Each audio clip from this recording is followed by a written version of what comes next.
I actually believe this technology is going to be very important. Look at it. We have been part of the huge revolution in investing through ETFs. We believe that ETFs will be changing the whole way we invest. Many people still use it as a means, well, people are investing it for indexing. No, the majority of people who are putting money in in ETFs are active investors that are buying exposure. The entire bond market is being transformed as we talk right now. I believe the next generation for markets, the next generation for securities will be tokenization of securities. And if we can have that distributed ledger that we know every beneficial owner, every beneficial seller, we all have our code of who's buying, who's selling, instantaneous settlement. And think about it, it changes the whole ecosystem. So I'm going to jump back to my other screen for my notes and so on, just to kind of help this flow a little bit better. This is basically my notes from Discord, and I'm going to do my best to get through this, I should say as quick as I can, but to the point where it's not going to be like 2 hours of this, right? So this is some juicy news. We obviously know about some of the recent things that were mentioned in regards to Quant and so on. And it's been a while since we actually just did a proper, deep dive, not just to do a deep dive, but to give you more of that, recent news, okay? So I want to talk about something that was brought to my attention in regards to UK finance regulated liability network, which is called RLN. Now, some of you guys, right, who are like hardcore blockchain DLT enthusiasts, you may have already read into this. Hey, great, good for you, right? There's a lot of us that don't know about this. So again, shout to Quant Papa. I mean, he's always doing it big. And on this one, I just want to pull it up and get it right into it for you guys. So we're going to go straight to LinkedIn.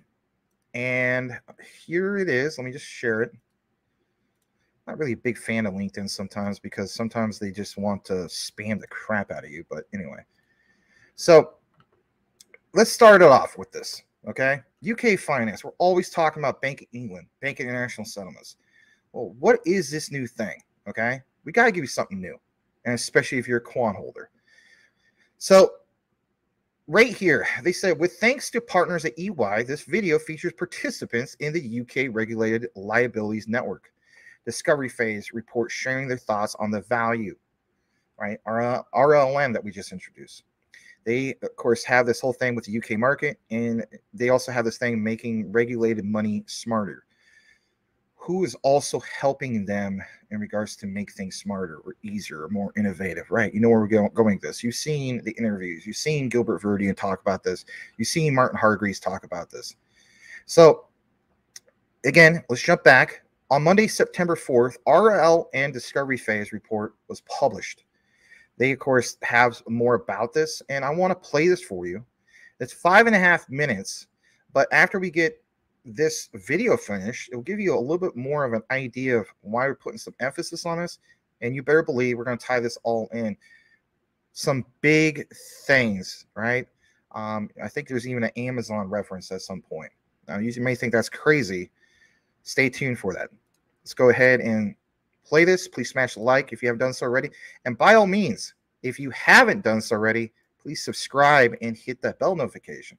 This is the new channel, and this is the platform that we're going to stay with.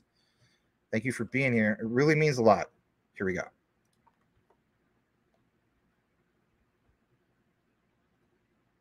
The provision of money to society today is a partnership. We want to make money more useful and easier to work with. In the UK Regulated Liability Network, we have a community of partners with the same vision, willing to participate together to improve the way our customers can use their money. We look forward to continuing this partnership to make all regulated money, all pounds and more, smarter for our customers. And this year, UK Finance were delighted to partner with EY and 10 of our members to deliver the discovery phase for the Regulatory Liabilities Network in the UK. It was a thought-provoking process with highly informed and experienced individuals that allowed us to explore the potential opportunities such an initiative can deliver through partnerships between industry as well as with regulators. Our ambition for this project was always for it to be open and transparent, and I hope that this report will reach as many of you as possible across the wider community. It's crucial that the payments and transaction banking industry starts to take proactive control of its future. And RLN is a fantastic example of the innovative thinking that is not a forced reaction to mandatory pressure. It's about leveraging groundbreaking thinking around the representation of our money in our near future and applying a technological response which is truly future-proofed. The fact that it is so customer demand-led is critical. There's no solution looking for a problem. The retail challenge of purchase security is played out every day in our customers' experience of the threat of fraud.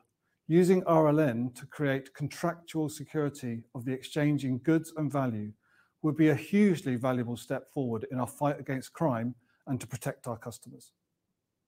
We must remember that commercial bank money today represents around 90% of money in circulation.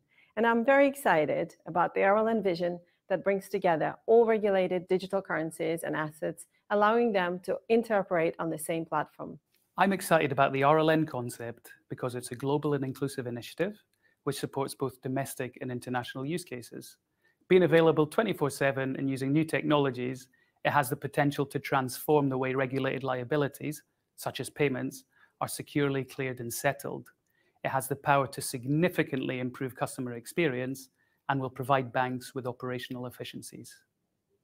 HSBC appreciates very much the joint effort with the UK banking partners to explore the right use cases under the RLM framework. The findings from a few key use cases such as retail payments, security settlement, and cross-border payments are greatly valuable for the market to deliberate the deployment of a digital currency infrastructure. As a global bank and a key participant of the US RLM digital dollar pilot, HSBC is committed to exploring more secure and efficient payment alternatives to benefit our clients and the broader society. We look forward to working with the community to continue the journey. Barclays was delighted to participate in the discovery phase for the regulated liability network. We were keen to understand more about this innovative concept, particularly if and how it could potentially be applied in the UK.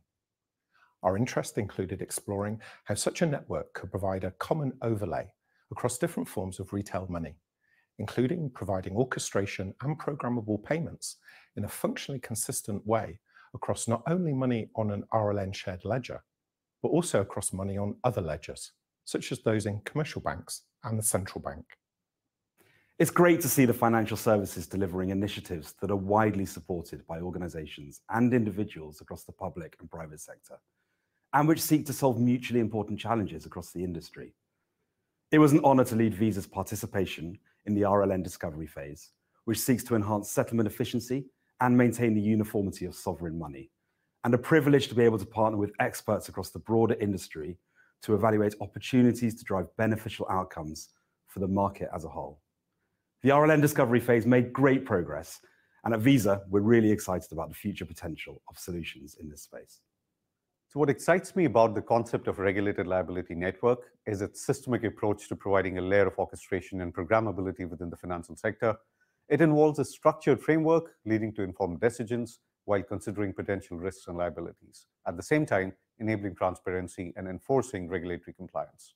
RLN has the potential to enhance trust, mitigate systemic risks, and maintain the integrity of financial markets, leading to creating a resilient financial ecosystem. UK Finance has been delighted to work with our members on the regulated liability network concept. Not only is this work important in itself, but it's also supporting UK Finance's wider policy and advocacy work, specifically on the digital pound design phase by the Bank of England and HMT. We look forward to you reading the report when it's published on the 4th of September and attending the technical briefing that day. We also look forward to talking to members in the future about how they can get involved in the next phase of work, the experimentation and proof of concept. All right. So that's, an intro, okay? But you know where we're going with this. Of course you know where we're going with this. We got to give you a little bit more than just that. So I'll pull up the next thing that we have, and let me just go ahead and highlight it. So again, some of the notes from Discord. On this one I can share. So for one, we share that video with you. And of course, I'm going to keep this on full screen. And you see it plain as day, right? You know, Rosalind APIs on what? RLN, the thing we just literally talked about. Are we not bullish on that info? So now you have an idea of RLN. We understand already that when it comes to Project Rosalind, right? You know, we made those quant connections. So literally, you saw Augustine from the Bank of International Settlements literally saying, hey, you know what? Quant Network is chosen one over Ledger and so on, Bank of England. So again, a lot of times people say, well, I didn't see it on the website. It doesn't have to say it on the website. You just need to do your proper research. Hence why we have these shows called Do Your Own Research. Not with just me, all of us. We come together, right? You guys tag me on certain things. Max, look at this. I tag you on certain things. Hey, look at that. We want to know something? We are a community of researchers. So let's do more of that research. Check out this. Shout again, Quant Papa. And by all means, if you use the X platform, formerly known as Twitter, give him a follow. He deserves it, right? He's part of the community here. We love this guy, you know? Quant_Papa_. Okay? Shout out to Quant Papa, man. You know, been supportive from day one. Okay? All right, let's get more into what we have. Now, what about actual something from Quant? Well, I'm already with you on that one. I'll come back out of the screen. I'll put some emphasis on this. So this is cited straight from the Quant Network site. And basically speaking, you know, go down to the bottom. You know, we already shared some of these other things in the past. We don't need to rehash that. But like it says, we worked with our partners, UST. I remember, you know, doing that deep dive a long time ago. A leading digital transformation company on the project, with the Quant team providing the underlying infrastructure and blockchain platform. Secure smart contracts and interoperability of what? Central bank ledgers. I mean, did you not see the outline? Hopefully you did. And UST building the front end. Rosalind, yes, that's right, API layer. So there's that. Let me come back into the frame, show a little bit more. All right, getting more into this. So, you know, this one's a little smudged, so I'll have to blow it up a little bit. You know, this is again from the notes. So why now? All right, let's bottom line. Why now? Why is this all going on? You know, there's a lot of doom and gloom, but who's building in the background, right? So were you aware that this concept, like it says, is already being explored in the USA? Shocking, isn't it? You know? And experimented in other jurisdictions, albeit under different names, most notably, of course, in Switzerland, with the work by the Swiss National Bank and 6 digital exchange. The Bank for International Settlements, obviously the BIS, we just talked about them, is also promoting the same concept as the unified ledger. The Bank of England is designing a retail central bank digital currency, CBDC, called the digital pound. Most of us know that. Some of you don't. That's okay. Goes more into this in his new Prospects for Money speech given at the Financial and Professional Services Dinner on the 10th of July, 2023. Andrew Bailey, the governor of the Bank of England, stated, quote, "We want to encourage more thinking and action in the world of enhanced digital bank deposits, sometimes called tokenized deposits." So yes, this is a call to action, particularly to banks. Don't leave central banks as the only show in town. No kidding, right? Last part. It is therefore important that the UK continues to explore the RLN concept. Was this ever going to mention RLN? Yes. Boom. There it is. Since it is an integral part of the future of money. The future of money? Like, are we not paying attention to any of this? The future of money. I don't know about you, but I originally got into the whole concept of cryptocurrency because I was sold on the whole idea that this is the future of money. Where are we going with this? Good stuff, right? Let's jump into the next part of what we have. So for one, draw your attention to this picture, and I'll give you an explanation of who these people are and why this matters and so on. So, you know, like Biggie Smalls would say, relax and take notes, right? Well, I did take some notes, or at least Quant Papa, I should say, definitely took some notes. And, you know, he states that the guy on the left, okay, is Nick Kerrigan. Are you familiar with who Nick Kerrigan is? Now, some of you guys may be like, I don't know, possibly Mike Cornwell, possibly Cool Cat Cryptos, guys like that, right? Know who these guys are, okay? For everybody else, I'll give you a heads up. Nick Kerrigan is from Swift. On the right side, probably not pronounce this right, Ramios Ram. Who is he from? From Finality. Now, on the previous channel, I did some deep dives about the whole significance and tying everything in regards to Finality. All right, so you should be caught up on that. If you're not, I mean, you could always go there as a reference, but by all means, don't, you get where I'm going from. Anyway, so the past. But yes, they are at where? They're at an RLN meeting. And where? And how recent was that? That was, yeah, pretty recent, right? Like, I guess, either late August or early September, but the news broke out September 4th. So that's who these guys are, right? Big stuff going on, okay? A little bit more about this. This is some good quality content tonight for you guys. I'm telling you flat out. I always say, know what you have, know what you hold, know why you hold it. The research trumps FUD 110%. You get tired of me saying that. But are we too far off? It's the research. So stop doubting yourself on your investments. Just say to yourself, I just need to find out more information when I'm in doubt.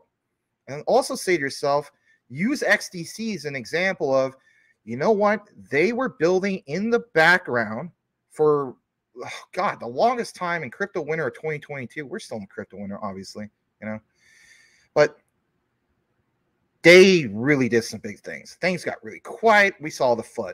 Can we apply this to the likes of Quant? Well, maybe a little bit.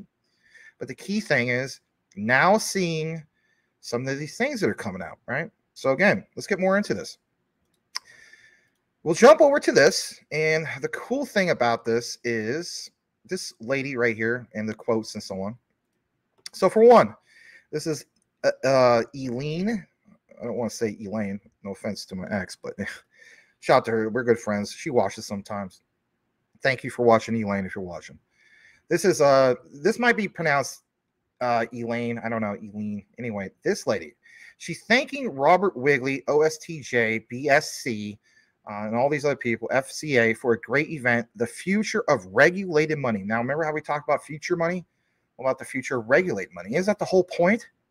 Absolutely. The Regulated Liability Network, yes, there we go again, RLN at UK Finance yesterday. Remarkable conversation about innovation, new use cases in digital money, CBDC, with brilliant speakers, Jana McIntosh, Peter Left, all these people. But what about the ones I just mentioned? Nick Kerrigan, of who? Swift. What about the other guy? Right, of Finality, Ramios Ram. Interesting, right? Yes, absolutely interesting. Get more into this. Let's give you another reference. And God, man, I mean, you guys, if you see Quant pop at some point, even if he comes into the show late, because it's late where he's at over in the Netherlands, give him a thanks, man. I mean, the guy does it big. I mean, he is, shoot, man. You want to talk about another guy who practically worked for free, but is passionate about what he does in his research. Why is that? Because he knows what he holds, and he knows why he holds it. And he knows that this is future generational wealth. When I say the Q&T is the one, I'm not BSing about that. Neither is he, and we try to back it up, right, with some solid research. So check this out. This comes from Project Sela. Like it says, it's part of this pamphlet, I believe, or brochure, and then, an accessible and secure retail CBDC ecosystem. All right, I'm gonna go further down on this, right, because, again, I don't want to turn this into like a 2-hour video, but the project is also inspired by the innovative RCBDC use cases outlined in Project Rosalind, which focuses on what? An RCBDC application program interface API layer. In addition, CELA aims to extend CBDC security and resilience framework of Project Polaris to practical learnings. Now, a lot of you guys may not know about some of these projects. There's all sorts of projects, right? And maybe on a different day we get into this. I'm going to scroll further down. I will read this part. CELA is also informed by legal and cyber literature on, for example, the legal principles on digital assets from the International Institute of the Unification of Private Law. My God, I mean, did anybody see that? Did anybody pay attention to that? It's okay if you haven't. There's a lot of new terms here. Goes on to also mention cybersecurity, resilience frameworks, FMIs, CBDCs.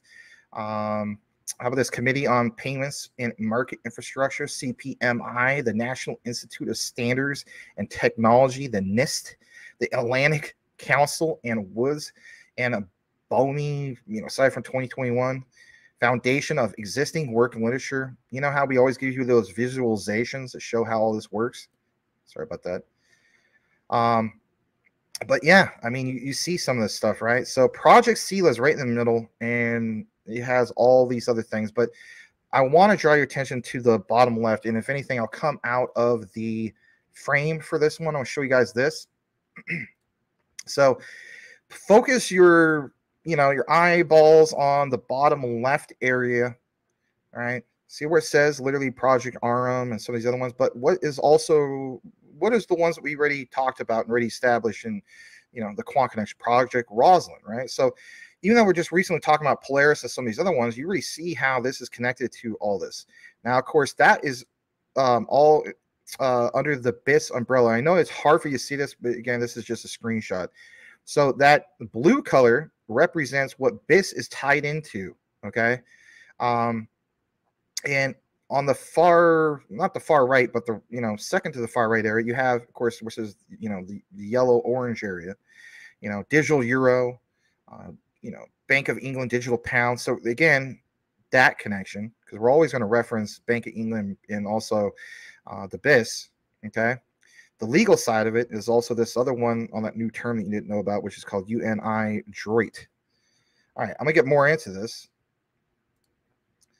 Check this out. So on this one, and I'll come back into the frame. And again, please smash that like if you haven't done this already. It does help with the YouTube algorithm. But would appreciate it. This is not a monetized channel yet, and I mean, I'm just trying to get more exposure out there and so on. If you don't want to do it, that's fine too, but it would help. The New York Innovation Center, housed within the Federal Reserve Bank of New York, has completed the proof of concept phase of its regulated liability network, RLN, proving it can achieve legal instant dollar settlement anywhere in the world. Wow. Like, you know how many times we talked about some of these concepts? That's interesting. The trial successfully explored the international payment scenarios, identifying shared ledger technology as a potential solution to support wholesale payments innovation, which in turn could help reinforce the dollar's role as the leading reserve currency. Oh my gosh. Do you know where I'm going with this? I got to give him a shout out again. Shout out to Mike Cornwall. Because you want to know something? He said, even I believe since last year that, you know what, Max, I got a feeling that maybe while everybody is flooding the United States and everything's going to go doom and gloom, that the United States could very well be working in the background and that most of the world doesn't know it. It kind of like the whole concept of a scared market. What happens when there's fear in the market? Well, somebody buys on that fear. But maybe there's this. So I'm just pointing that out, right? Pointing that out. Jumping into a little bit more about what we have. Okay. And I think I'm doing pretty good on the flow. All right. I'm trying not to make this too drawn out. I want to jump to this. It's a little bit more of that, why we reference some of these things. So I'm going to check my notes on this one. And, the nice thing about, I guess you could say, referencing a lot of this stuff, it gives you a broader idea, right? Broader idea of why all this stuff matters. All right, so here we go. On this one, you do see it's referenced from omfifth.org. And like the headline states, achieving instant dollar wholesale settlement with the regulated liability network, RLN. Hence why we're introducing this. Now, they have a specific date in regards to this meeting, if you will. When's it going to happen? Now, this is where even if you're not a quant holder, you want to pay attention. So shout out to Brian Dowie. Why? Well, Brian Dowie. Whoa, hey, what the heck? Why are you all of a sudden referencing me?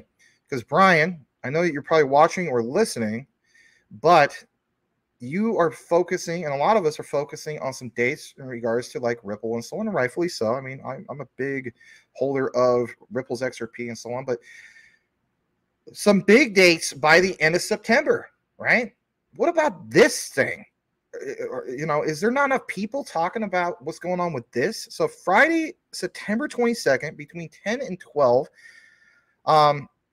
there's this roundtable, I guess, event that's going to happen in New York. Okay, so I'm going to blow this up a little bit more if you can see it on your screen. Shout out to Boomer F and Sooner, who probably watching from his couch and so on. So yeah, the New York Innovation Center. Let me just pause for a second because I want to make sure that's big enough for you guys. It is. All right.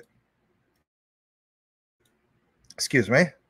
The New York Innovation Center, housed within the Federal Reserve Bank of New York, has completed the proof of concept phase of its regulated liability network, proving, not just being speculative or test pilot or whatever, right? Proving it can achieve legal instant dollar settlement anywhere in the world. Now, I want to state this. I'm not trying to toot my own horn here or anything, but if any of you guys have been closely watching some of my deep dive material about, Project Hamilton and some of the other things we talked about, Project Icebreaker, things that we talked about late last year going early into this year, you will understand why I stated in the past, guys, I got some information in regards to MIT. I got information in regards to the Federal Reserve Bank of New York. Remember when I was talking about that in the past? And I still got some information in regards to Quant Network altogether, testing some things about the future of money.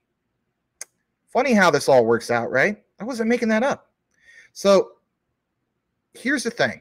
Here's a follow-up, if you will. Like it says, RLN, proving it can achieve legal instant dollar settlement anywhere in the world. Sorry, I already read that. The trial successfully explored international payment scenarios. International, not just here. Now, why would it be international? Well, think about it. Talk about Web3 and so on. It has to be. It can't be some exclusive thing just for us. Hence why there's partnerships and going over to all sorts of different places of the world, right? So payment scenarios identify shared ledger technology as a potential solution to support wholesale payments innovation, which in turn could help reinforce the dollar's role as the leading reserve currency. Now, some people are going to say, well, great, but what about the big elephant in the room that nobody wants to seem to talk about, but only a few do? And that is, the dollar is not, right? We don't have we've been taken off the gold standard since 1971. I get where you're going with that. There's a little bit more. Antoine Martin, if I pronounce that right, is a senior vice president, financial research advisor at the Fed Reserve Bank of New York. He joined OMFIF to discuss key findings from the RLN project.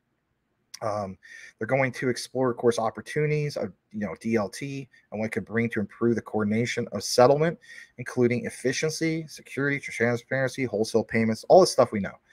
But like it says, as well as ways in which the RLN could foster trust and confidence among market participants. There he is. He's going to be a speaker. You get where we're going with this, right? So I'm not going to end it there, but I'm going to show you the next part of what we have, because this is, again, is tying everything in. And again, I think I'm doing all right for the most part with this and not going too crazy with it. But this site, okay, so for one, this site's called m10.io. And like it says, it's a technology powering, the technology powering the M10 platform brings tokenization, hierarchical ledger, and more. Now, we did talk about tokenization. We did talk about ledger and so on. And, I want to get to some of the point of this. So for one, in regards to tokenization, because we're always talking about tokenization, you hear Larry Fink of Blackrock talk about, eventually we'll see, quite a bit of money or institutions tokenizing their assets on blockchain, DLT. The M10 platform tokenizes regulated liabilities such as central bank money. We've been talking about this for quite a while. That's why I want to draw emphasis on this. Commercial bank money and also e-money. Tokenized liabilities are simply digital representations of underlying liability held by a regulated financial institution. Again, we know something about this stuff, but just in case you're new, the tokenized liabilities are fungible within the network, meaning a tokenized euro from Bank A, for instance, can be used with what? Bank B, an e-money provider, or exchange for tokenized central bank euro. The same mechanism can be used to issue new money, such as central bank digital currency and so on. How do we know this? We have also seen some of these examples with Quant's overledger. Gilbert Verdian has literally outlined this before, so this is not anything we were making up. What about a hierarchical, I can't even pronounce this at this point, ledger? So M10's ledger allows both the segregation of tokenized liabilities as well as interdependent liabilities. The latter is important in some CBDC models. Now, there is no limit to the possible levels of the hierarchical ledger, and it can be configured to meet the needs of central banks and commercial banks. However, for most use cases today, 2 levels are sufficient. For one, top level, we call it M0, for instance, represents tokenized central bank reserves or CBDCs. The second level, which is M1, represents tokenized commercial bank money. So, is this really oblivious to us? Is this all above our heads? Because when you think about it, when you think about, for instance, blockchains that have, layer zeros, your polka dots, or layer ones and so on, and then, the concept of scalability to layer 2 and so on, and not talking about like, tokenized bank money, right? Is it, so much different from that model? No, it's not. So literally this is, different layers of blockchain or DLT, where it kind of follows the same foundational framework, right? I think that's a good example. So yeah, again, this part should sound familiar, right? Because it's how the monetary system works today. It's funny how, you don't get rid of the model, right? But you improve on the model. All right, there lies this part of the M10's benefit. Maintain today's monetary system, but do what? Upgrade the underlying infrastructure. Hence why we put so much emphasis on ISO 222, right? Upgrading that underlying infrastructure. Swift needs to upgrade their infrastructure. The whole concept of, this system, this crypto project or whatever is replacing Swift. It's not replacing Swift. They're upgrading the current, system of Swift. Like IBM back in the day. The IBM, stay where they were back in, I don't know, late 70s, early 80s, and so on. No, they upgraded their underlying infrastructure. Intel, Microsoft, you name it. All right, so there's some great examples here. You're more than welcome to look more into this if you want. Visuals are one thing. Everybody likes to look more into it and so on. We're just kind of briefly showing you this on the screen. So me and Mr. Quant Papa. So shout out to him. The hierarchical ledger is immutable. How many times does Gilbert Verdian always talk about, immutability and so on?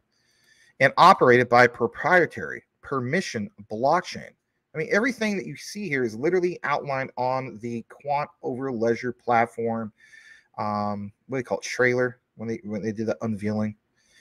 Because of its permission nature and because it was purposely designed and built for bank credit and debts, the throughput of the M10 ledger is high, over 1 million. And here's the juicy part: over 1 million transactions per second with sub-second latency. My God. Are people dozing off? Do people hear where I'm coming from? Because a lot of times we do put some emphasis on this stuff. We talk about, for instance, like BSV, 100,000 TPS. Could they scale up to 1 million? What do you think of this? And it says, of course, you can read the performance report if you choose to do so. I want to share just a couple more things in regards to this, and I'm going to tie it all in, of course, with Quant. Offline payments, while the M10 system, is an account-based system, offline payments are possible. Absolutely. Payments can be performed between offline devices and eventually reconciled with the online system upon synchronization. Identity, all right, this part's good too, and I think this might be the last part of M10 that we get into. In the M10 ecosystem, excuse me, each participant is represented by a private/public key pair. This key pair is used to generate and verify digital signatures used for authentication and authorization in the ecosystem. Each entity, individual business, holds their private key securely in an HSM, TEE, or similar. The M10 system stores the entity's public key. The system also stores aliases for each entity, such as name, email, phone number, so the entity can be identified using a friendly name in the ecosystem. This is called personality identifiable information, or P2, for instance, or PII for short.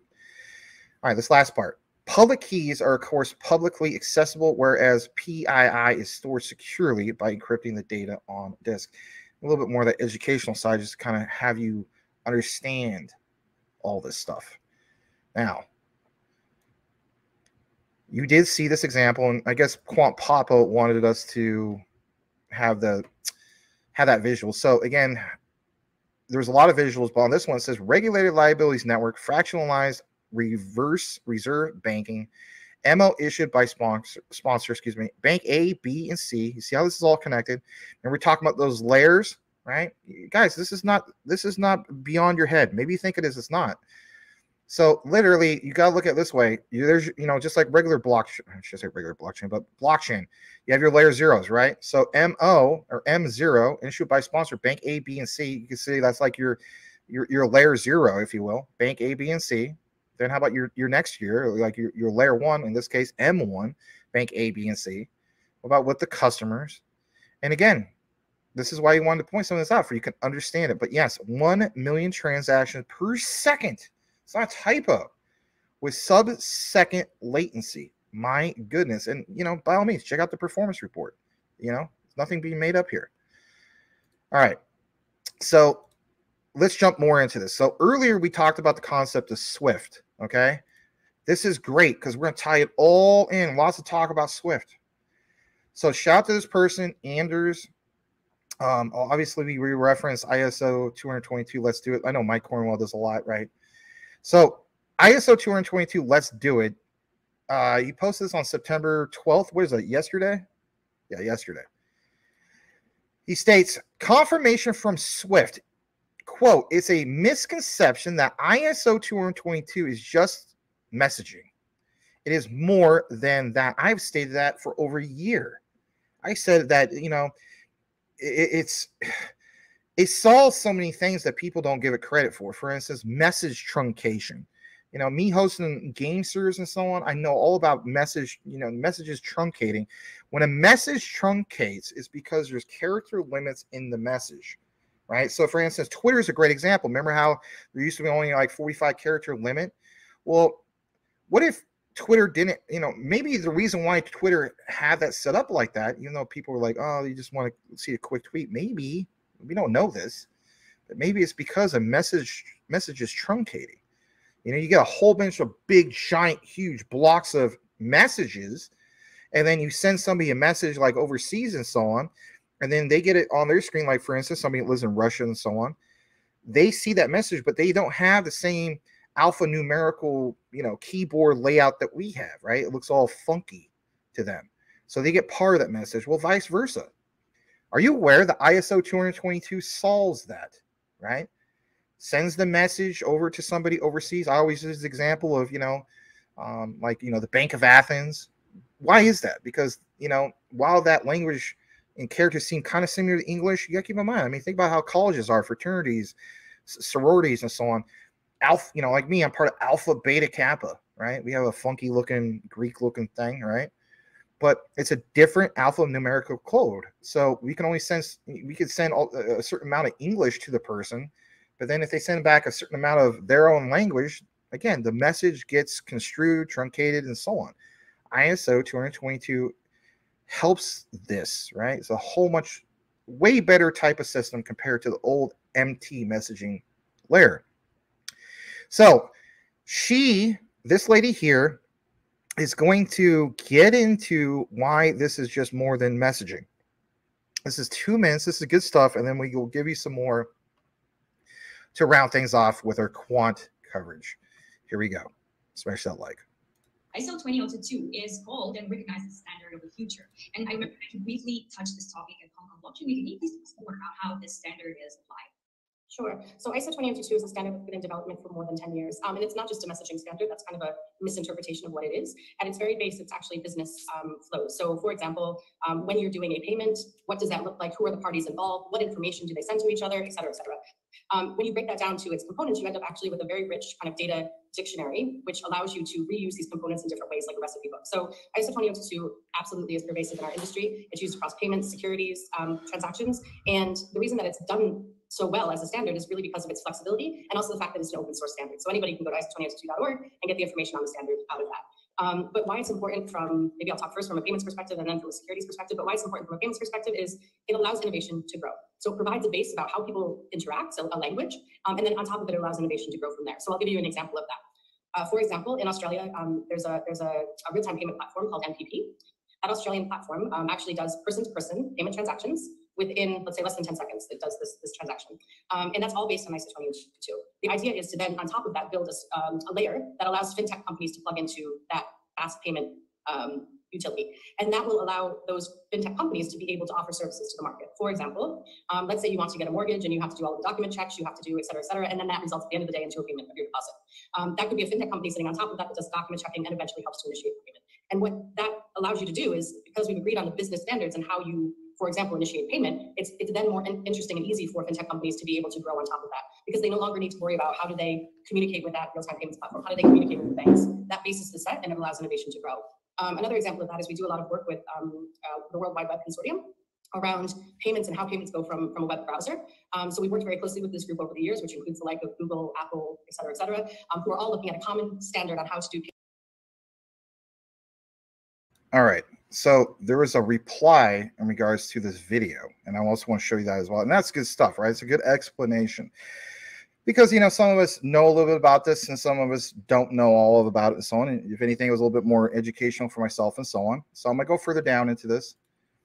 So here we go. And this part, this is where Quant Papa put it in the highlight for me to recognize. So this guy named Liquid Berry says, well, according to BIS, right, because we're always talking about the BIS, and Project Sela, messages go from one institution to another through many hops, but money flow is peer-to-peer. So ISO makes settlement on unified ledger using TradeFi possible. Wow. Legend, dots, messages, redline, money flow. Let's blow this up for you guys. So on this one, I'll come back out of the frame. Just want to draw some emphasis on this. So you do see here how this all makes sense, and it works beautifully, right? From the user to the user's bank, issuing bank, central bank, acquiring bank, recipient's bank, recipient. Well, you know, that's the existing digital payment. But what about with Sela? See how many different layers are cut out from this, right? If anything, it's just a lot more efficient. User's AE, central bank, recipient's AE, and recipient. Yes, Jack Nicholson, right. Anyway, getting more into this, what about scalability? Okay, we come into this. Do I not have the right tab up? All right, there we go. So we're always talking about scalability with this, and it's definitely something that needs to be mentioned. I guess I'll come out of the frame.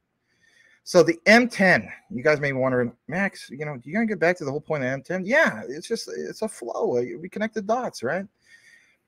The M10 system can process over 1 million payments per second. We talked about that earlier, at latency of less than 1 second. This level of performance can be delivered with a small number of instances, making M10 a payment system with a minimal carbon footprint. Ooh.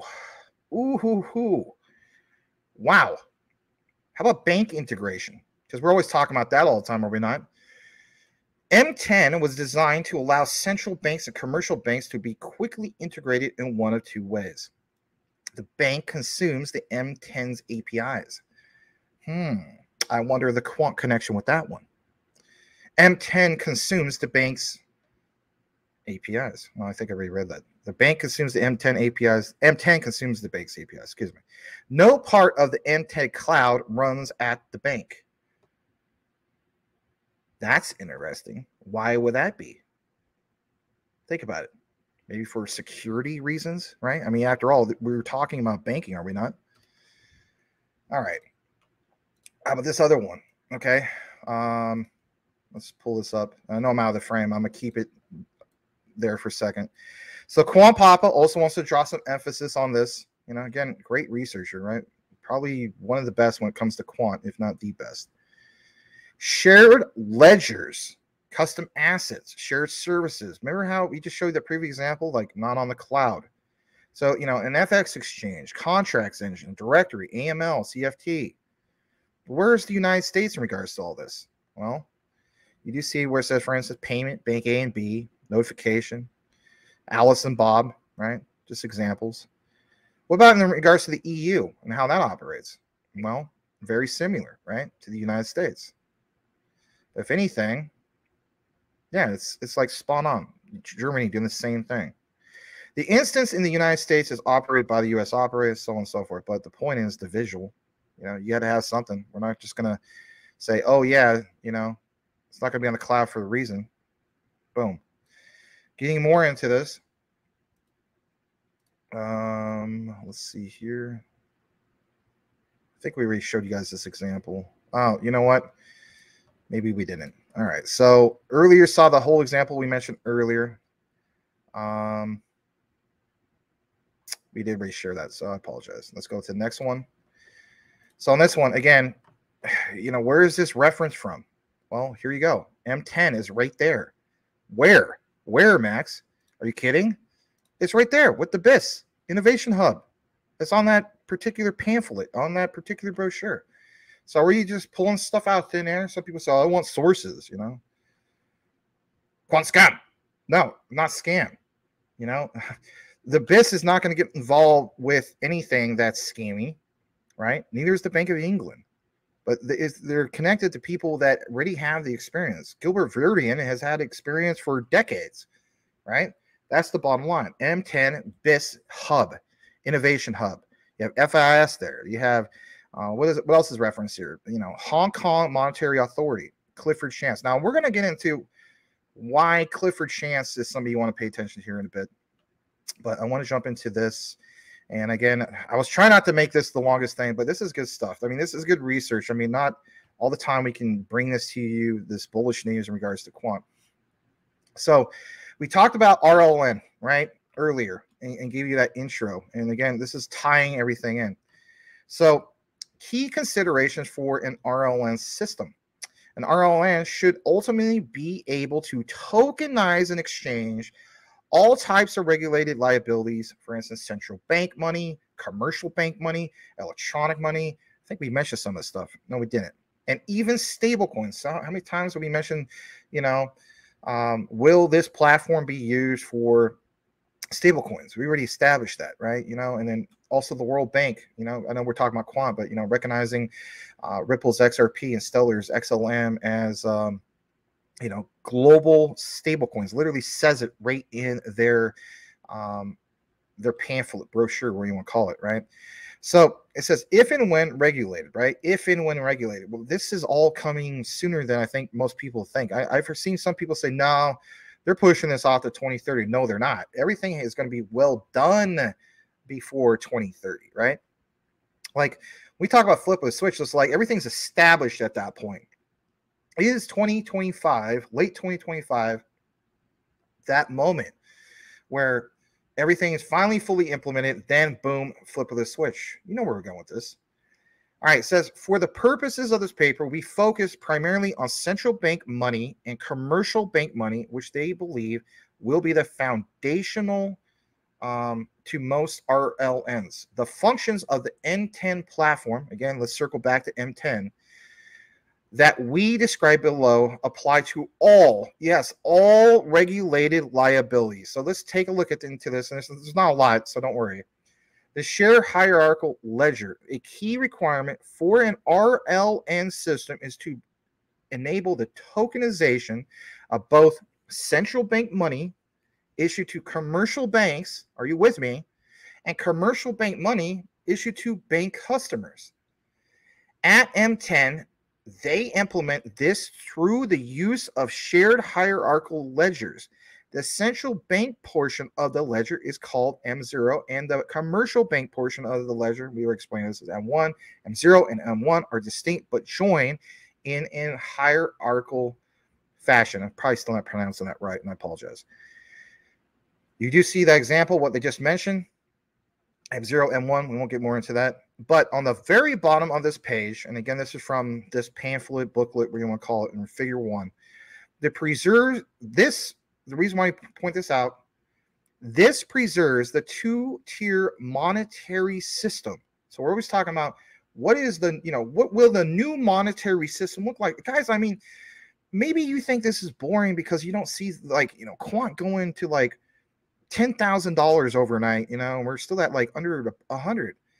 But I'm telling you flat out, like, for those that appreciate the content, I think you know why we pay attention to this, because we always talk about that new monetary system. What the heck does it look like? Can we have a glimpse at what that looks like? I want to have a glimpse into it. I want to know more about this stuff. Shout out to Quant Papa. So this preserves, like I said, the two-tier monetary system while providing real-time payment capabilities. The shared nature of the ledgers allow participating banks, are you not listening to this, to settle payments how fast? How fast? Is that a typo? Instantly. The single source of truth replaces siloed ledgers across financial institutions. Who references that last statement all the time? All the time. Gilbert Verdine literally says that, not word for word, but he always talks about those siloed, the wall garlands and the silos and so on, right? Does he not? And said that with Quant's over ledger platform, it opens up so many more possibilities. Again, guys, connect the dots. That's why we do these types of deep dives. Okay. All right. This part real quick, and I think I have to refer to the notes on this one, so give me just a second. So on this one, we're going to show some, there's a shadow company, okay? So you may be wondering, like, what's up with that? And again, we're going to reference 1 million TPS plus offline payments also, right? So we shared quite a bit in regards to that. I'm trying to get down to the part about this white paper for a second. Give me a second. So on this one, this is really, really juicy, in my opinion. All right, so, some of you guys read white papers. Not everybody reads white papers. Sometimes we want light papers, the more condensed. Do you ever notice that real established, blockchain and DLT solutions out there and so on, they don't really have light papers, do they? Maybe they do. But from what I've seen, it's more focused on the white paper because their attitude is like, look, man, we know what we have. Read the freaking thing, right? So in this white paper, they explain how M10 can be used to implement regulated liabilities, but we already showed you guys some of that. I'm going to jump down to this part. So like it says, this can be used to implement the regulated liabilities network, a concept first articulated by Tony McLaughlin from where Citi. How many times have we seen Citi tied, Citigroup and so on tied into everything? And by the way, I remember when Citigroup was, or Citibank, I should say, was the world's largest bank at one point back in the mid-2000s. Unfortunately, Primerica was under their umbrella. My parents got wrecked. You guys know the story. I said that yesterday. While Mr. McLaughlin states that, quote, creation of such networks, pay attention to this, right, because this does affect some of us.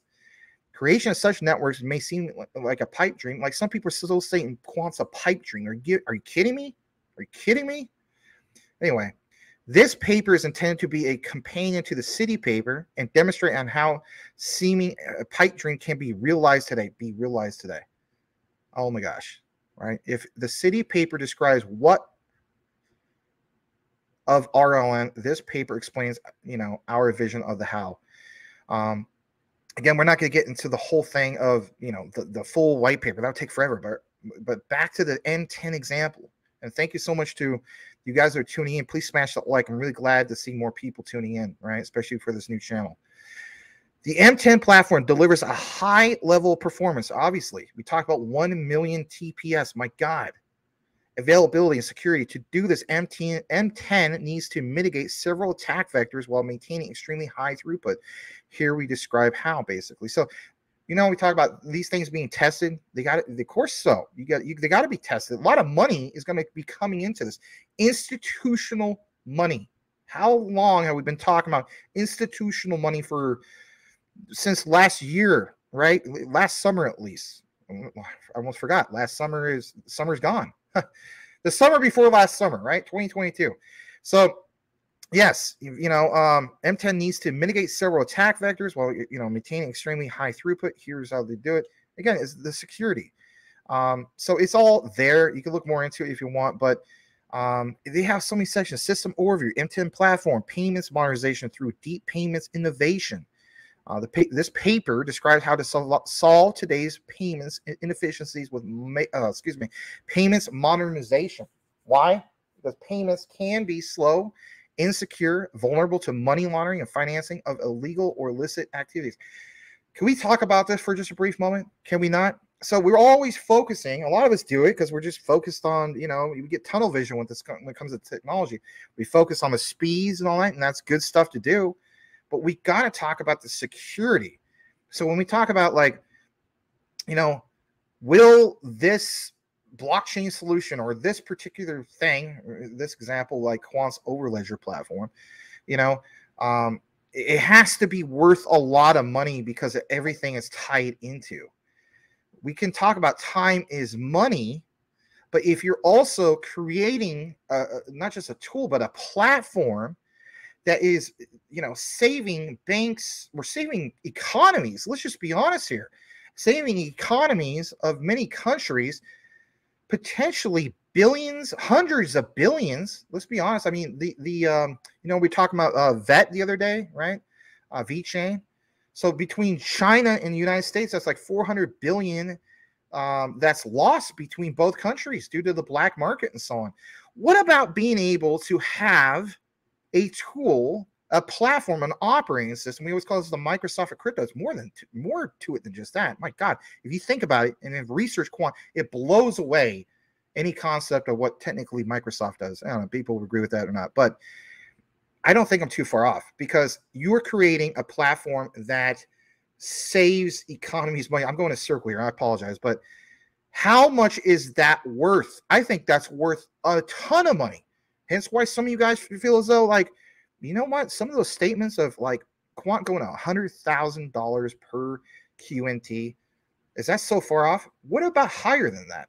Is it possible? You know, some people say, you know what, Max, you are so full of crap. You don't understand tokenomics. If you look at the current market cap and you look at these, you know, the supply and so on, this divided by this equals this, there's no way possible.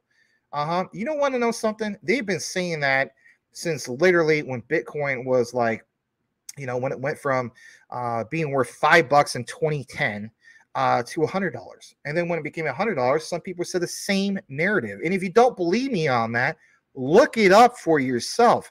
This one allows for over 100 different use cases, you know, hundreds of use cases. Obviously, the classic thing I always say, you know, interoperability for 100 plus blockchains, but obviously so much more than that, right? Because we're talking about institutional money. This thing with M10 is absolutely massive. I know it sounds like I'm hyping it up, but I don't have to hype it up. The research speaks for itself. All right, getting more into this. All right, digital money in the RTP system. I mean, maybe you guys, I don't know, hopefully you guys enjoyed the coverage tonight. So on this one, digital money rail as an RTP system, you know, I would never disrespect Ripple's XRP. I love it. All right. But I also understand that I need to be diversified, not just in Ripple's XRP and Stellar and XDC. Quant, right? I'm always going to remind you guys to not forget about Quant. My God, right? We talk about, you know, is this literally the one? Well, this, I think, if anything, you can draw your own conclusions and say to yourself, yeah, it literally is. And I'm so sorry that I listened to some Yahoo that just thinks it's an ERC20 token off of, this content creator over here, and he's bashing JASMY as well as a ERC20 token because, he just doesn't like ERC20 tokens. Okay, whatever, right? I mean, at the end of the day, there's always going to be people like that. I'm not trying to, I shouldn't even call the guy Yahoo. I guess that's disrespectful. I mean, we should live in a world where people have a different opinion. Okay. But for me personally, I'm not going to dismiss the research. So check this out. Digital money rail is RTP system, a digital money rail. How many times are we talking about the rails? We talked about so much when it came to XRP, but we are talking about Quant.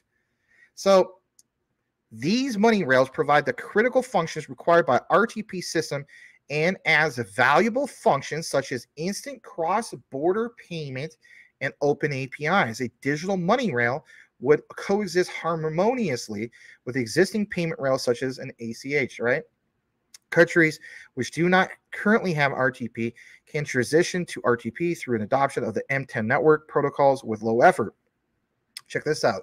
Digital money rail to bridge RTP systems because, at the end of the day, there is going to be bridges.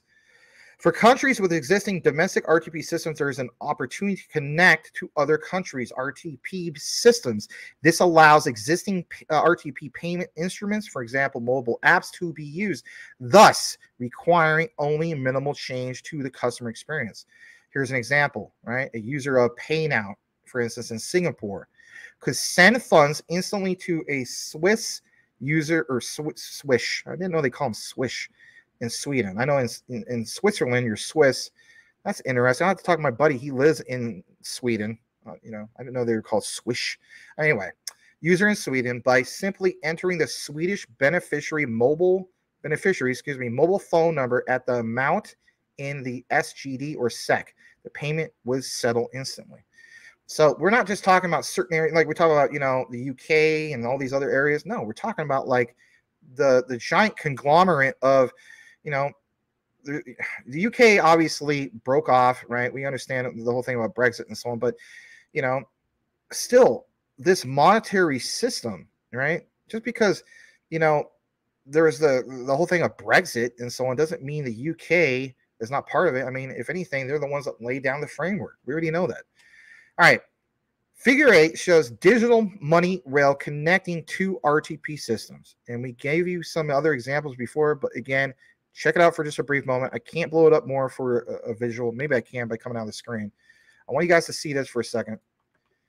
So you have, RTP system 1, M10 gateway. So RTP system, like we showed you earlier by introducing this to you, connects to the M10 gateway. Before that, you had the payment instruments. All right. That goes, of course, to the digital money rail. And of course, there's M10 gateway, the RTP system 2, payment instruments. So you get an idea of how that works. This last part down here, I know you can't see it because it's just a funky cell phone screenshot. Digital money rails that alternative CBDCs. There are two general types of CBDCs, and some of us weren't aware of this. For one, a general purpose CBDC, and then, of course, a wholesale CBDC. The general purpose CBDC means that CBDCs is offered to households directly by the central bank. A wholesale CBDC, because, again, we talked about bank and international settlements and so on, is used for payments between financial institutions only. A paper issued by ECB listed the potential benefits of a CBDC and proposes a solution to two prominent arguments against CBDCs, namely, of course, risk of structural disintermediation of banks and centralization of the credit allocation process within the central banks, and for one, risk of facilitation systemic runs on banks in crisis situations. This is where some people say, okay, then that's XRP, and I would agree with them on that part because, again, ODL, right? But again, this is a quant video, all right, or quant segment. The paper acknowledges that a general purpose CBDC might be a catalyst for the further shrinkage of bank balance sheets. The paper did not cover the operational impact for a central bank to serve households directly. I'm going to come back into the frame on this one. I know this is quite a bit, but I mean, I just don't want to leave anything out. Excuse me. All right. Let's get into the next part of this. So on that white paper, for a brief moment, right? Let's talk about this guy for a second. Implementing a regulated liabilities network. Martin Nelson, Richard Char, Cheyenne. In this white paper, they explain how the M10 platform can be used. We explain that, right? So I want to get into this part because we did introduce Clifford Chance earlier. And on these notes, let's go ahead and come out of this frame. It says discussing specifically what? Discussing this earlier in the month, Martin Hargreaves joined Jonas Gross from the Digital Pound Foundation, Diego Baldwin-Ossio from Clifford Chance, Osmi Mainding from Accenture in a webinar moderated by Jana Pache. You guys know who she is, from the Digital Pound Foundation. And she's also, of course, part of the Quant Network. Getting more into this, again, you know, why am I showing this again to you? Because, again, guys, right on the BIS Innovation Hub pamphlet, brochure, whatever you want to call it, Clifford Chance, shown on the bottom right. All right, hold on a second. This one I'll stay out of the frame because it's hard for you to see it. So it goes on to mention what's the summary of the city's RLM vision, because we did talk about Citigroup. This is good stuff, and I'm going to get into most of this. And I know it seems like it's a lot of material, but this is good stuff, especially if you own QNT. With the advent of blockchain tech, the city paper foresees the creation of regulated, global token-based multi-asset networks for beyond the current form of digital money. Guys, I'm telling you flat out, we've been talking about this for a year and a half, okay? Some of you guys, even before I came and we had this community and so on, you guys know where we're going with this. The city paper explains that to maintain a stable economic environment with sound monetary policies, quote, safe digital money, love how it says safe, needs to be A, regulated, of course, B, redeemable at par value on demand. Interesting.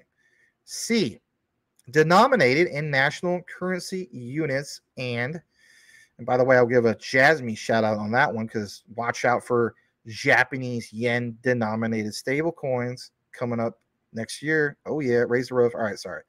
An ambiguous legal claim, which is part D, on the regulated issuer, unlike the current cryptocurrencies such as, and what does it say, guys? What does it say? I know you don't see it. It says, unlike the current cryptocurrencies such as Bitcoin. Shout out to Rich of Common Sense Crypto. He says, you know, this whole belief that everybody's like, yeah, man, Bitcoin for cross-border payments, give me a break. That is not innovation, okay? BTC is not innovation. They're not going to be using this. So it says, unlike the current cryptocurrencies such as Bitcoin, regulated liabilities include central bank money, commercial bank money, and electronic money, since they all live on the balance sheet of the relevant regulated financial institution. You know, I saw a quote that Rich said, and then basically it was like, this is not 2012 anymore. Fast forward 11 years later, we're in 2023. We're about to go into 2024. So it says, by design, the transfer of money in a network of regulated liabilities will be in favor of what? Verified legal persons, reducing the risk of financial crimes. Thank God, right? We don't want any more FTX nonsense and stuff. By contrast, Bitcoin payments are conducted as a digital form of a bearer instrument. Were you aware of that? The city paper discusses the nature of regulated liabilities and sets forth desirable traits. For one, regulated liabilities are demonstrated in national currency units and proceed from sovereign right of nation states to decide what counts as money within their territories. The end user has a unambiguous, I can't even say it right now, unambiguous, claim on a regulated institution enforceable through the legal system. The claim is redeemable at par value, like we said earlier, but also in, on demand in national currency units. Institutions are regulated to ensure they are able to meet these claims. For example, capital rules for banks and collateral rules for e-money institutions.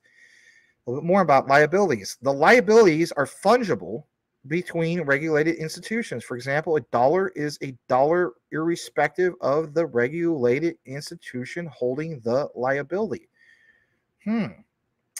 That's interesting, because what about all the fear that we've been preached to for the last many, many months, that if we lose the dollar's value, okay, that, you know, it'll get to the point where things that normally cost $1, it'd be like, well, the dollar's now only worth, you know, 80 cents. All right. So is there something here? I'm not saying that this is definitely the case. I understand how a lot of this stuff works like the next guy. But when we talk about going to the new monetary system, you know, some people say taking on that credit and so on. Is this a perfect example? Regulated liabilities are in favor of a verified legal persons. They are not bearer instruments. This feature helps to combat financial crime. So not bearer instruments. We just talked briefly on that earlier. Regulated liabilities are one side of the balance sheet of institutions. On the other side of the balance sheet are assets deployed in an economy to stimulate economic growth. Wow. All right, I'm not going to read all this on the bottom, but I will read the top three. The city paper examines how a network would hold liabilities across various regulated entities and concludes, for one, a token is a central bank wallet, or excuse me, a token in a central bank wallet is a liability of the central bank. A token in a commercial bank wallet is a liability of the commercial bank. And last but not least, a token in an e-money wallet is a liability of the e-money issuer. You're more than welcome to take a look into the city paper if you want to nerd it out. I'll come back into the frame on this. This is good stuff. There we go. And here is the summary, finally, of Citi's RLN vision. And again, guys, if you hold QNT, you already know at this point, if you've been following, why this is so bullish. So for one, with the advent of blockchain's tech, the Citi paper foresees the creation of, like we mentioned before, regulated global token-based multi-asset networks far beyond the current form of digital money. I already gave you those examples earlier. I'm not going to do it again. But it's basically all there. I don't think I read some of these ones on the bottom. This part's good. I did read a part about financial crime. Yeah, the bottom one. Regulated liabilities are on one side of the balance sheet of institutions. On the other side, of course, on the balance sheet are assets deployed in an economy to stimulate economic growth. You know, think about where we're going with this, right? All right, hold on a second. All right, so this part, all right? I did say earlier, will we tie this into Amazon? And if anything, if you just tuned in, this might be the juicy of the juicy that you're looking for. Straight from Amazon Web Services. I'm going to come out of the frame where you can see this a little bit better. So on this one, let's blow it up a little bit more. This is good stuff. I'm telling you flat out.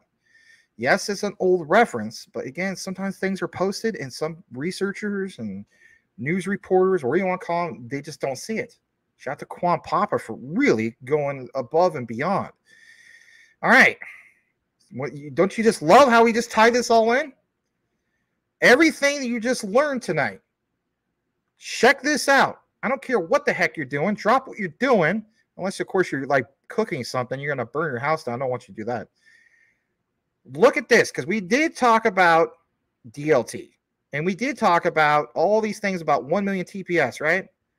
Let's connect the final dots. We gave you the plug. Let's have the connect. Scaling DLT to 1 million TPS on Amazon Web Services. Optimizing a regulated liabilities network by Erica Salinas. Back on, 31st of January, 2022. Okay.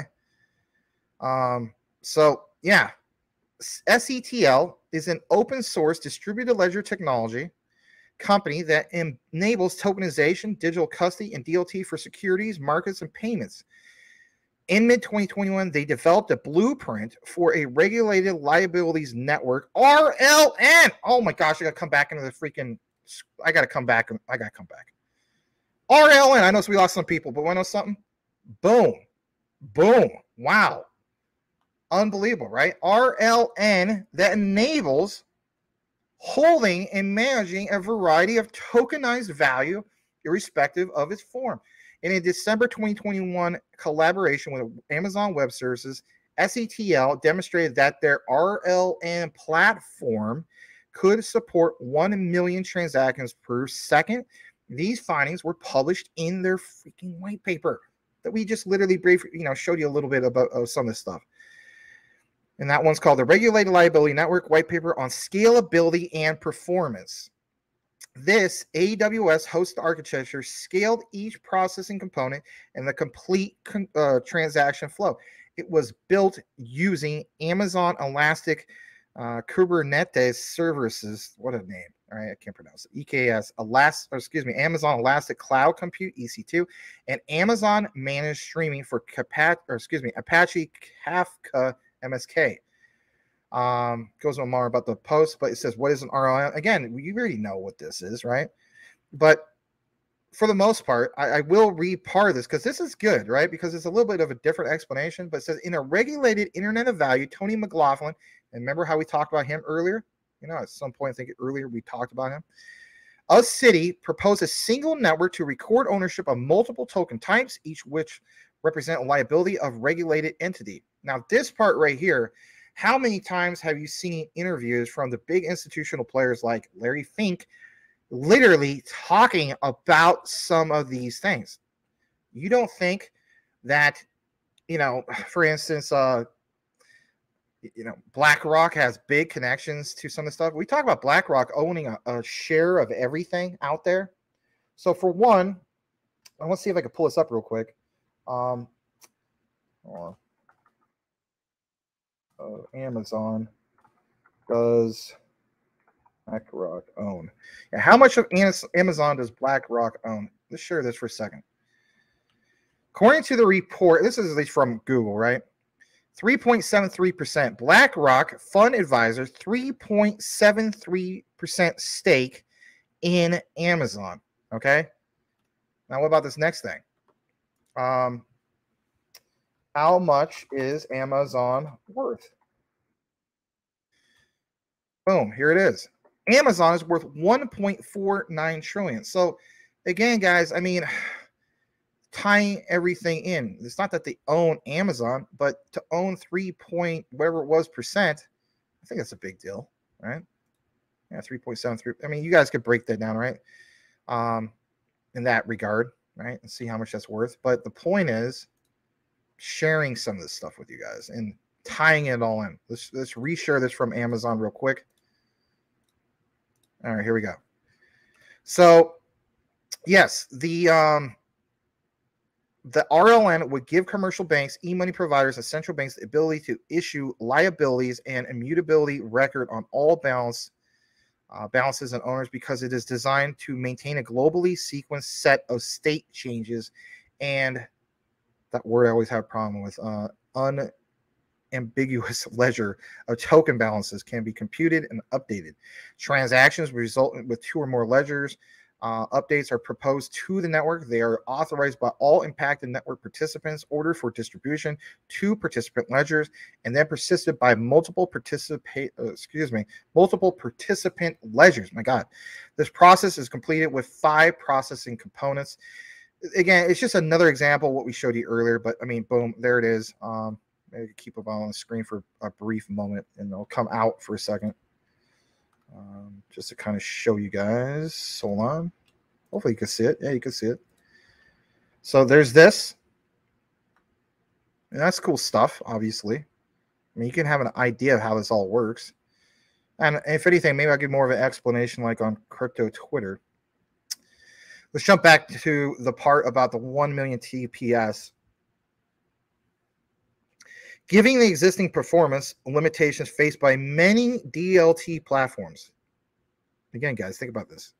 A main concern with the network design was its ability to meet throughput requirements, or in some cases, scalability. SETL collaborated with Amazon Web Services to define an architecture that integrated decoupled processing components as shown in Figure 2. The target throughput was 1 million TPS for each component through the simulated network. Again, other examples. And I'm not gonna get into all this other stuff because it's just kind of like the nerd stuff, right? And some of you guys maybe might not want to get into it all at this point, right? But more in regards to all this, I mean, you see it. I mean, some of the stuff even looks like a gossip protocol, but not really. Or even the quant, gossip protocol from Hedera. But anyway, you can see the visualizations, right? And it's cool stuff. And of course, you just nerd it out all day long and over and over and over if you choose to do so. But like it says, successful throughput testing. The test results demonstrate that each component can sustain. I think this part is worth focusing on for just a brief moment. They can sustain, all right? Actually, not just in even 1 million, over 1 million TPS while horizontal scaling was applied. Even a single instance achieved over 10,000 TPS. So, this is a proof of scalability beyond wow. I mean, go from 10,000 TPS. Can it scale higher? Yeah. And not just right at 1 million and it's a threshold, but over that. Individual components, performance tests, results can be seen in table 1. I mean, like I said, we said, if you want to nerd it out more, you can see the performance test. I'm actually glad that Amazon has this, it's a little bit different representation compared to the other one I reviewed earlier. But I mean, it speaks for itself. Are you not seeing this on the screen? I mean, my goodness, look at all this, and then this part.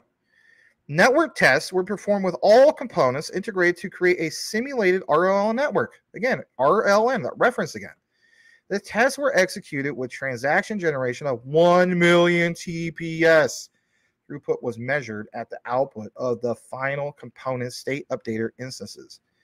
Also measured in aggregate at over 1.2 million TPS. So kind of like Billy Mays back in the day, but wait, there's more. Very, very, very impressive. And you see that representation of, I mean, he's really doing big things. I mean, it was really impressive as is. So my thing is this, right? We talk about, and I'm going to leave this up here for a second. I'm going to come back on the frame. We talk about the concept of scalability, okay? There is literally a visual representation of just that, scalability. Like I've always said, I have to have the same user experience as you and everybody else. You better believe when it comes to Amazon and them getting hit with big orders in the future, God forbid there's another pandemic. But, let's face it. I mean, some of our world leaders say that it's going to happen. Is this another perfect example that Amazon, right? And you better believe we just showed you guys, right? Amazon's worth over $1 trillion or more, right? Worth a lot of money. They have to be prepared for those what-if moments. That scalability, right? As we know, Amazon, if I'm not mistaken, is the world's largest digital, what do you want to call it? Retail digital outlet, right? For products and so on. I mean, it's like the digital Walmart, if you think about it. What's going to eventually happen to Walmart? I mean, if you really want to think about it, we always talk about innovation, like Facebook had to get with the picture. They had to be able to do something innovative. They bought out Instagram. Then they went to Meta, right? Big companies have to survive. They have to be innovative. At some point, I imagine Walmart would probably, are they eventually going to go all online? I'm just being real. But the point is, we're talking about Amazon. And the thing is, Amazon is always, whether you like them or not, preparing for the future. They have to have scalability. Who will help them with that solution? I think the evidence is clear cut. I think you obviously see what's happening here. And if anything, I mean, that's where it's at. And I am glad to be able to help you guys by, bringing it to you and so on. I think there's obviously, the Blackrock connection behind the scenes. People just don't realize it, but it's what everything is connecting to. Amazon, all these examples that we've given you in regards to all of this. I mean, I don't know about you guys, but when I state things that for me personally, my goal of 200 QNT, not going to happen overnight. I got to make that a reality. You know, I want more than just like, hey, a nice little retirement. I want generational wealth. I know you guys do too. Not financial advice, but for me personally, that's what I'm looking to do. I know it's quite the deep dive. I was hoping to have it a little bit more condensed. Didn't end up being that way because it had, you know, that's some juicy stuff, right? Connecting all the dots. Smash that like if you haven't done so already. That concludes the Quant segment.